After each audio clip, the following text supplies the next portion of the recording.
আসসালামু আলাইকুম everyone, welcome to my channel শেফাস ব্লগ। আশা করছি যে যেখান থেকে আমার ভিডিওটি দেখছেন আল্লাহর অশেষ রহমতে আপনারা সকলে ভালো আছেন। আলহামদুলিল্লাহ আমিও ভালো আছি। অনেক দিন পর চলে এলাম মায়ের বাসায়। আসার সময় এগুলো নিয়ে এসেছিলাম, এগুলো একটু দেখিয়ে দিলাম আপনাদের। আমি তো দুপুরের দিকে গিয়েছিলাম, তাই তো মা রান্নাঘরে চলে এলো দুপুরের খাবারের আয়োজন করতে। এখানে ভাজা হচ্ছে ইলিশ মাছ। ইলিশ মাছগুলো ভাজা হয়ে গেছে, এখন ভেজে নেবে ইলিশ মাছের ডিম। আসলে আমরা মেয়েরা তো বিয়ের পর হয়ে যাই, আর যে বাসাটায় ছোট থেকে বড় হয়েছি সেই বাসাটায় অতিথি হিসাবে আসি। এই যে যেমন আজকে আমি আমার মার বাসায় অতিথি হিসাবে এসেছি। যাই হোক, ইমোশনাল কথাগুলো বাদ দিয়ে দিলাম। এখানে ভাজা হচ্ছে মাছের সাথে শুকনা মরিচ। ইলিশ মাছ ভাজার সাথে শুকনা মরিচ খেতে কিন্তু ভালোই লাগে। তারপরে এই যে দেখছেন রুই মাছ ভেজে নিচ্ছে। এই রুই মাছগুলো দিয়ে একটা টক রান্না করবে তেঁতুল দিয়ে। তেঁতুল দিয়ে একটা টক রান্না হবে, খেতে অনেক মজা হয়েছিল। আসলে আমাদের সবার মায়ের হাতের রান্না খেতে অনেক ভালো। রান্নার স্বাদ অন্য কোনো কিছুর সাথে তুলনা করা যাবে। যে সেই টকটা রান্না করছে আপনারা দেখে নিন। আমার মা এই মাছের টকটা রান্না করছে। প্রথমে পেঁয়াজ দিল, তেল দিল, পেঁয়াজগুলো ভালো করে একটু ভেজে হালকা ব্রাউন কালার চলে আসলে দিবে কাঁচামরিচ। কাঁচামরিচ দেওয়ার পরে এখন অল্প সামান্য একটু আদা রসুন বাটা,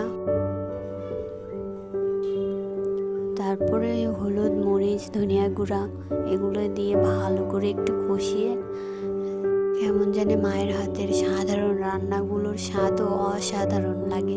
যারা যারা আমার ভিডিওর এই পর্যন্ত চলে এসেছেন, আমার ভিডিওর একটু অংশ যদি আপনাদের ভালো লেগে থাকে তাহলে আপনারা প্লিজ একটা লাইক করে দিবেন আর চ্যানেলটিকে সাবস্ক্রাইব করে দিবেন। আমার ভিডিও দেখার জন্য পাশে থাকা অল অপশনটিকে অন করে দিবেন, এতে করে আমার ভিডিও ছাড়া মাত্রই আপনাদের কাছে চলে যাবেন। আপনারা দেখে নিন। এই যে দেখছেন এখন এগুলো কষানো হচ্ছে, কষিয়ে তারপরে এগুলোর ভিতরে কাঁচা তেঁতুল আর টমেটো দেওয়া হবে।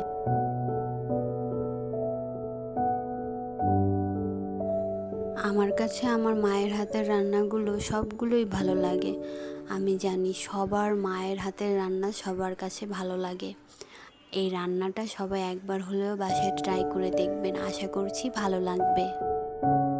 এভাবে কষিয়ে কিছুক্ষণ রেখে ঝোলের পানি দিয়ে ঢেকে রাখতে হবে। তারপরে ঢাকনা উঠিয়ে ঝোলের পানিটা একটু বলক চলে আসলে মাছগুলো দিয়ে দিতে হবে। এই যে এখানে মাছগুলো দিয়ে দেওয়া হচ্ছে, কয়েকটা বলক আসলেই হয়ে গেল। যে এখানে চলে এলো গরুর মাংস রান্না করতে। গরুর মাংসটা যদি হাতে মাখিয়ে রান্না করা হয় তাহলে বেশি মজা হয়, আর যদি সেটা হয় মায়ের হাত তাহলে তো কোনো তুলনাই নেই। আমার কাছে তো আমার মায়ের হাতের রান্না খেতে খুব ভালো লাগে। আপনাদের কার কার ভালো লাগে কমেন্টে জানাবেন। এখন সব মশলাগুলো দিয়ে এখন তেল দিয়ে দেওয়া হচ্ছে। তেল দিয়ে হাতে মেখে 1 ঘন্টার মতো রেস্টে রাখা হবে। রেস্টে রেখে এটাকে পরে রান্নার জন্য চুলায় বসিয়ে দেওয়া হবে। এই যে এখানে আমার মা মাংসগুলো হাত দিয়ে ভালো করে মেখে নিচ্ছে। আসলে অনেক দিন পরে মায়ের বাসায় গিয়েছি তো, তাই এতগুলো খাবারের আয়োজন করেছে। আর ওই দিন দুপুরে পেট ভরে তৃপ্তি সহকারে খেয়েছি। মায়ের হাতে রান্না বলে কথা। মা এখানে বলছে যত ভালো করে গরুর মাংস হাতে মাখিয়ে বেশিক্ষণ রেস্টে রাখা হবে তত ভালোই তার টেস্ট দ্বিগুণ বেড়ে যাবে।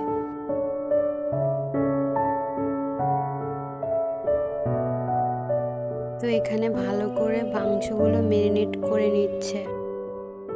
মাংসগুলো চুলায় বসিয়ে কষিয়ে ওর মধ্যে ওলকচুগুলো দিয়ে দিয়েছে। এটা কোনোভাবে হয়তো বা স্কিপ হয়ে গেছে, তাই দিতে পারলাম না। এখন এটা ভালো করে কষিয়ে এর মধ্যে ঝোলের জন্য গরম পানি দিয়ে দেওয়া হবে।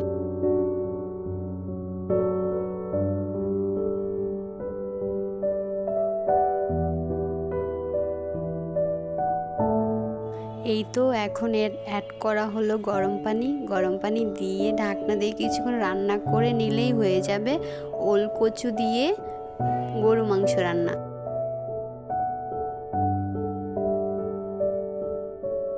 এখন তো রান্না রান্না বান্না শেষ, এখন হলো খাওয়ার পালা। এই তো আমার মা আমার জন্য নিয়ে এসেছে থালা সাজিয়ে। এই যে দেখুন এখানে ওই গরুর মাংস ওলকচু দিয়ে, তারপরে ডাল, তারপরে হচ্ছে রুই মাছ দিয়ে, কাঁচা তেঁতুল দিয়ে টক, তারপরে হচ্ছে ইলিশ মাছ, ইলিশ মাছের ডিম, এক টুকরো লেবু আর একটা শুকনো মরিচ। এই তো তৃপ্তি সহকারে খেয়ে নিলাম। আজকে খেতে খেতে এখানেই বিদায় নিলাম। আল্লাহ হাফেজ।